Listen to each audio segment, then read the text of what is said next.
Time Narsinh Mehta પાનબાઈએ જોયા હોત ને તો જગતમાં નામ જેના અમર ન થયા. હે સંતોએ તો પ્રમાણ આપ્યા છે સાહેબ. રવિરામ સાહેબે હાલ કીધું અબ નહીં આઉંગા અબ નહીં જાઉંગા. જેનો આવન જાવનનો ફેરો મટાડે એને ભજન કહેવાય.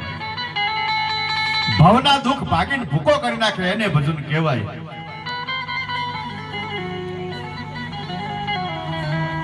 અને સંતોએ તો સાહેબ મને તમને તારવા હાટું થઈને કઈક આવા ભજનો મૂક્યા છે. ભવના દુઃખ ભાગીને ભૂકો કરી નાખે એનું ભજન કહેવાય.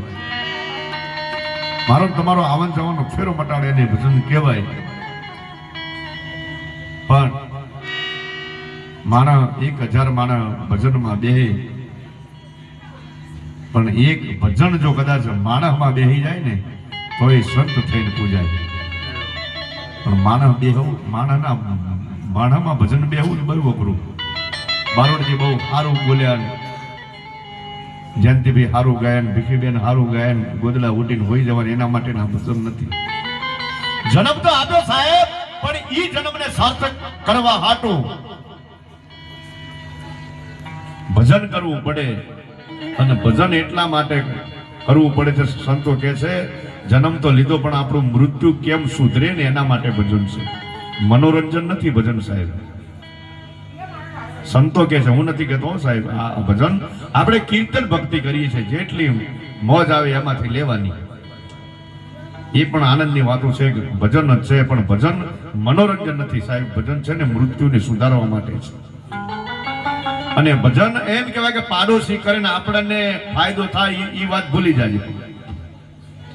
ભજન તો આપણે જ કરવું પડશે, જાતે જ કરવું પડશે સાહેબ. આ ભજનની તાકાત છે.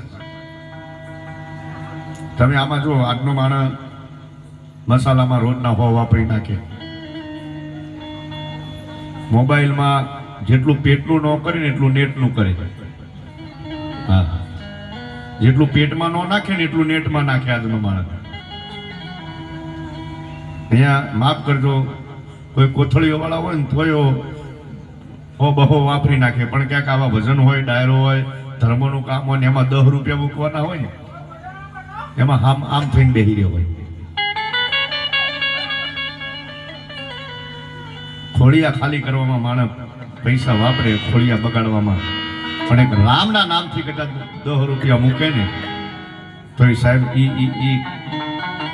કોઈ પરિવારનો ખોળિયો સાહેબ એમાંથી પ્રસાદ લઈ લે ને તો એને આશીર્વાદ મળી જાય સાહેબ. પણ માણસ અવળા રવાડે ચડી ગયો છે. માથી મોટું કોઈ નહીં જળ થરતે કે જગદીશ, પછી હવ નમામે શીશ અંબા આગળ હાલ્યા. માનું પાત્ર એક અદ્ભુત છે સાહેબ. મારે ટૂંકી વાત કરવી છે, કારણ કે આ જીવનમાં માં છે ને, તમારે અનુભવ હશે કદાચ બધાને કે તમને તાવ આવ્યો હોય ને માને તાવ આવ્યો હોય સાહેબ. અને માને ખબર પડે કે દીકરાને તાવ આવ્યો છે તો ધીમા ધીમા ડગલા માંડીને આપણી પાસે આવીને બેસે અને ધીરે ધીરે પછી માથે હાથ મેલીને માથું દબાવશે. ઘડીકમાં પગ બાજુ જઈને પગ દબાવશે, હાથ દબાવશે. પછી આપણે કદાચ એમ કહીએ માં તને તાવ આવે છે, આરામ કર. દીકરા મારો તાવ છે ને એ તો ઉતરી જાય મારા બાપ, મારો તાવ તો ઉતરી જાય ઘડીકમાં, મારી ચિંતા ન કર, તું આરામ કર, હું તારા હાથ પગ દબાવું. સાહેબ આ માં છે. બધાના અનુભવો છે, અલગ અલગ અનુભવો છે દરેકના સાહેબ. એટલે ભજનમાં કીધું છે આવની માં ઓર મોન માતાજી રામ ને રાજ તજાવે. માં પણ 3 પ્રકારની છે. વાંદરીનું બચ્ચું હોય અને રણ મેદાનમાં ધોમ તડકો પડતો હોય ત્યારે આમ તમે જો ગમે એટલા ઝાડવા કૂદે ને સાહેબ એના બચ્ચાને અળગું ન કરે. પણ રણ મેદાનમાં ધોમ તડકો હોય અને પગ બળતા હોય તેથી એના બચ્ચાને અળગું કરી ધૂળમાં મેલી અને ઉપર બેહી જાય. અને જ્યાં સુધી એ બચ્ચું મરી જાય, હાજનું ટાણું થાય અને ઠંડક થાય ને એટલે પછી વાંદરીએથી નીકળી જાય. આ પણ એક માં છે. વિછણ તમે જો પોતાના બચ્ચાને જન્મ આપે એટલે એનું આખું શરીર કુરબાન કરી દે અને એ શરીર ખાઈ અને બચ્ચા મોટા થઈ જાય સાહેબ. આ પણ એક માં છે. અને એક કઈ સાહેબ ભજનમાં કહે છે શું? ઓરમાન માતાજી આવની માં ઓરમાન માતાજી રામને રાજ તજાવે 5 વર્ષના બાળ ધ્રુવને ધક્કા મારી ધમકાવે જગત મારે જન્મ દેનારી રે મારી એવી જનતાની તોલે કોઈ ના આવે. માની તોલે કોઈની આવવાની તાકાત નથી સાહેબ. અખેર અમારો માલિક કૃષ્ણ કાર્યો એ પણ માના પ્રેમને પામી એક સાહેબ. આપણી શું તાકાત?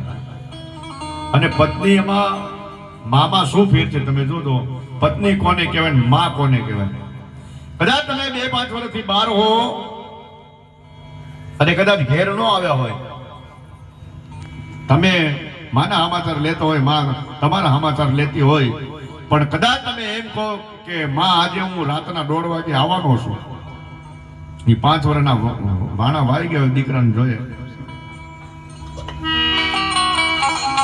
તેથી માને ઊંઘ ન આવે. ફળિયું હોય ને એમાં ફરે તો ખામું મળે ને એટલે કે આજે મારો દીકરો આવવાનો છો, આજે મારો લાલ આવવાનો છે, આજે મારો દીકરો આવવાનો છે. તેને આનંદ હોય આજે મારા દીકરા માટે શું બનાવું, શું ખવડાવું, આજે મારો દીકરો આવવાનો છે સાહેબ.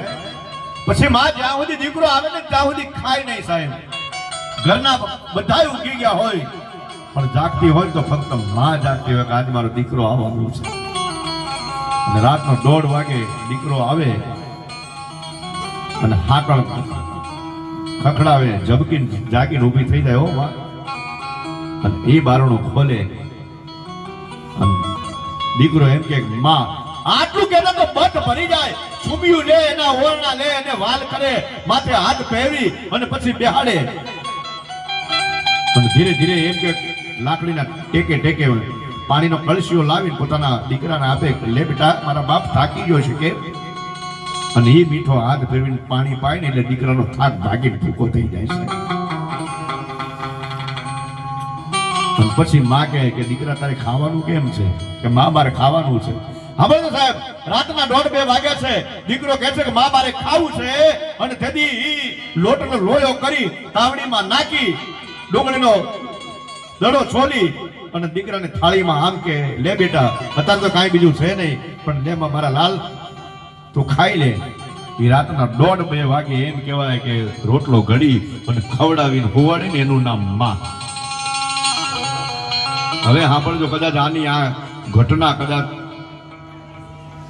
પતિ છે એની પત્નીને કે આજ હું આવવાનો છું 5 વર્ષે કે 2 વર્ષે રાતના 1:30 વાગે એની જોગમાં હુઈ ગયા હોય. હો સાહેબ, જાગે નહીં, કારણ કે એને વિશ્વાસ છે કે મારા ઘરે જ આવવાના છે. એ 1:30 વાગે આવે ખરા, હાકળ ખખડાવે ખરા, પછી ઓલો અંદર જાય અને તરત જ એટલું કે તમે શરમ આવે છે તમને કે શું આ રાતના ધક્કા ખાવ છો? ક્યાંક રસ્તામાં હાના થાય એના કરતા આરામ કરીને હવારે આવ્યા હોત તો. બોલો કે પાણી તો આપ. પાણી માગવું પડે સાહેબ. પછી પત્ની પાણી આપે અને સામેથી ઓલો કે મારે ખાવાનું છે. ત્યારે સાહેબ 2 શબ્દો કે એની પત્ની અત્યારે થાકે પાકે આવે છે, ઊંઘી જાઓ, હવારમાં ચામાં ભાખરી કરી દઈશ. આ ભૂખ્યા હુવડે ને એનું નામ પત્ની. રાતના 2 વાગે ખવડાવીને હુવડે ને એનું નામ માં છે.